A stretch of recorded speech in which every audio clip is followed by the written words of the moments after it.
We are collaborating on, I would say, three major projects right now. One is the, of course, you already know the AI, which is the 5 I's.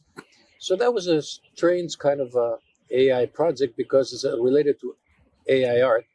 And the strangeness comes because it's in China, number one. And number two, because we had to bring people from outside to make it safely successful. Although we don't believe that outside is better than inside of China. We believe that China has a lot of potential in AI, especially in art and design. So that's why we are. So what we did is we took the idea of AI and made it very simple for kids. Completely simple at the level that is more of a entertainment and a what I call storytelling, jokes, anecdotes, puzzles, games, memes, deep fakes, again, electronic games, computer games. So that way we tell them stories, but in a way that mesmerizes them so much that they pay attention more to us than having their iPhone, which is usually the case. Every kid that you talk to them, they hear you and then they play with, or they, WeChat their friends, or they look at Doi or whatever. But in this case, Doi, we are in here. We become Doi, we become WeChat, we became their friend. So that's the idea behind it. One of the big things that is a difference between the two cultures has to do with language.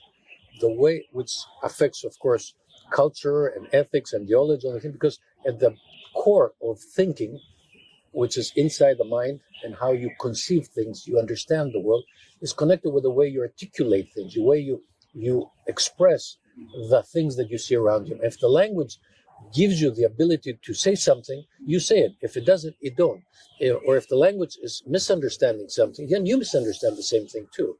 So I realized that the Western world is using a language which is based on a Latin/Greek foundation, which actually has spurred, of course, has evolved into English and Romantic languages, from Spanish all the way to German. Even the Slavish languages are part of that kind of system. Over there, we have a lot of misunderstandings because they're all coming from the Greek original language, which has been modified. And that has an effect in the way they understand the thinking of things. They understand the way the world, the brain works. And eventually, that has an effect in the AI creation, right? So they understand the world. They make things based on what they know. And I would describe this difference between the two, East and West, as in terms of language, is that Chinese language is based on nouns, on things.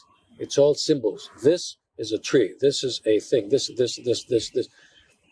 On the other side, Western world is based on verbs, which are actions. You do things. But when you put an action, you have to associate it with the person who makes the action. So when I say a run, the question is, who is running? I'm running. So if I'm running, then I'm the one who makes the changes in the world. I'm the one who is taking responsibility for if I break something as I'm running. I'm the one who has the credit if I win because I'm running. So it all is connected with the individual, the person, as opposed to Chinese, which is, it's irrelevant who is running. Running is a thing. And that has a very different understanding of the world, which has an effect on AI, because AI is about thinking. The point is, whose culture has the potential to produce better, not better, but more solid AI or an alternative AI. If you want the best example, a very trivial one, if you prefer, I would say WeChat. WeChat is a very complex system, but it works. And it works over more than 1 billion people. It's not working, it's not a system working for 50, 60 million people like, I don't know, Italy, my country, right? Or 300 million people like USA. It's a platform serving more than 1 billion people. With many, many activities. You're right. And you have different functions going on. For instance, if you think about WeChat is a platform which is similar in some way, much more evoluted from my point of view, because, I'm European, therefore I'm using as well WhatsApp here, to be honest, right? So I can compare both of them. So it's similar to WhatsApp, but it's much better. It's similar to Facebook, but it's much better. And at the same time, embeds a number of services, including Banking. payment services, banking services. People, scholars, researchers, business guys are able to move AI from the theory to the real world. And it could appear as a simple task because you can say, oh, you have the theoretical background behind you, but because of my personal experience in IBM, I can say it's the most difficult task because the real world is probabilistically characterized. You are not in a lab in which you can control the environment. You are in the real world. Think about what happened just now. This guy arrived here and started to play some music, right? Something unpredictable. Now imagine the same situation as concerns a robot. You build a robot which is able to work in a predefined environment. Everything is under control. You move it from the lab to the reality, and you meet a situation like this one. Undoubtedly, if you compare Europe and US is the leading country. I mean, there is no comparison between the two in terms of the technology that they are producing, generating right now. But I think, and I totally agree with Kostas about this point, I think US is totally missing the philosophical foundations behind the AI. And maybe from this point of view, Europeans, because of their old tradition, are more careful. Except I have a twist. I started as an architect, and then I did a degree in computer science. And then my PhD was in computer science, electrical engineering. So I have a very broad range of art all the way to the technical field. But what is interesting about it is that as I was progressing, as I was kind of like educating into the world of the unknown, I realized that there is something beyond the human mind. Because the first time that I encountered a computer, which was this machine, which I had no idea. When I was in Greece, there was no computers. Then I went to America, and I saw the first time a thing that actually was a computer and actually had the ability to think. And that actually was something that made me fall in love with it, because it was basically an extra body experience, like something that is not me and it's not a human, and it still has the ability to do some things that I have. So then I started dedicating myself into this sort of like edge of the philosophical, existential kind of side of human. But then I realized at some point that there is knowledge that is not human. At some point, multidisciplinary from now on would have to involve machine logic, machine ideas, things that are alien to this world of humans. So as much as we talk about something, as much as I discuss with Filippo, we come up with new concepts, we're still within a bubble of the human kind of intellect, which is bounded by, I would say, our ability to think, our speed of thinking, our quantity of thinking. But at some point, we use sometimes certain machine level.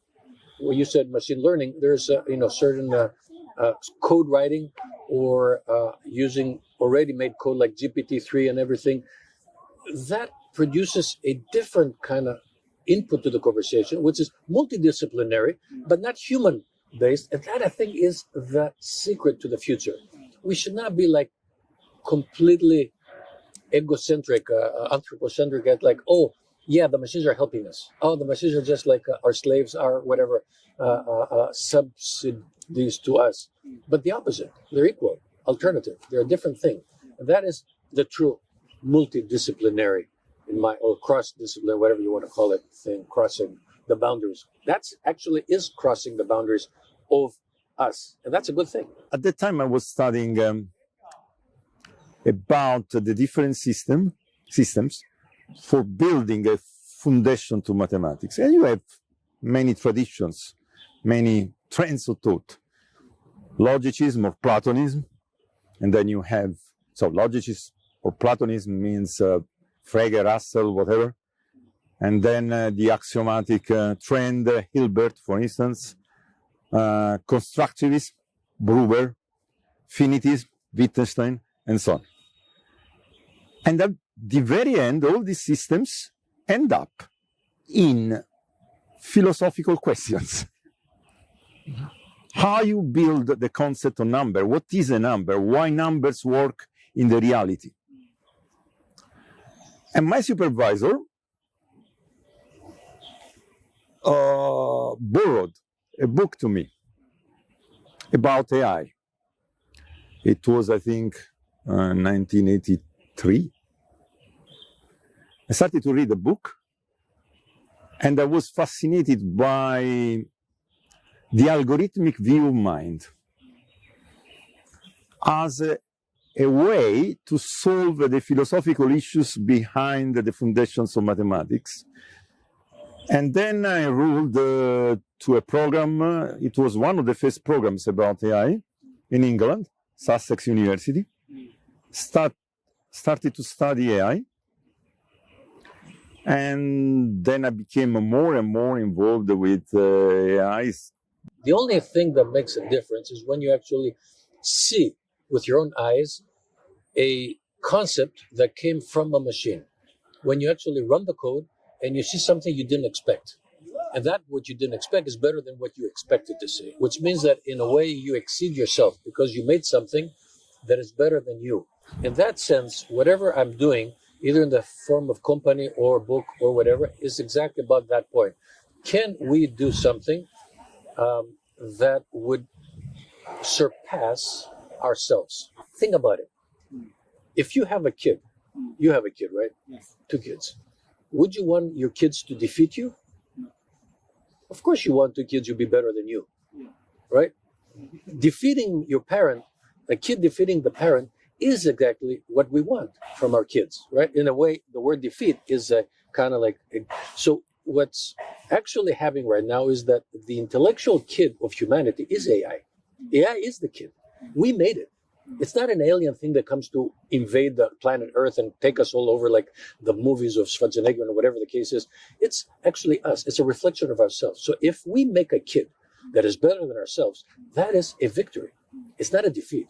It's a conquer, a victory, a surpassing ourselves, making ourselves better because we actually made this thing that is better than us. In that sense, in any field, including art, AI being better than us, or alternatively better than us, is a success. Okay, it is what we want. That's what we are longing since the first day that we start thinking. The first day that as humans we start making the first thought is the first time that we understood who we are. And we understand who we are, we have to reflect ourselves into the surrounding nature, I don't know, like in a tree or into the water of the sea, or into the totem that we put on the ground, we call the paganism, or on God, or whatever the religious thing is. All of these things are AI in a way, because they're actually artificial things which we create in our own mind, outside of ourselves, which is not us, and they're intelligent in the sense that they can predict the future, they can tell us what is going to happen to us, they can tell us who we are in a reflective way, and that's exactly the whole point of AI.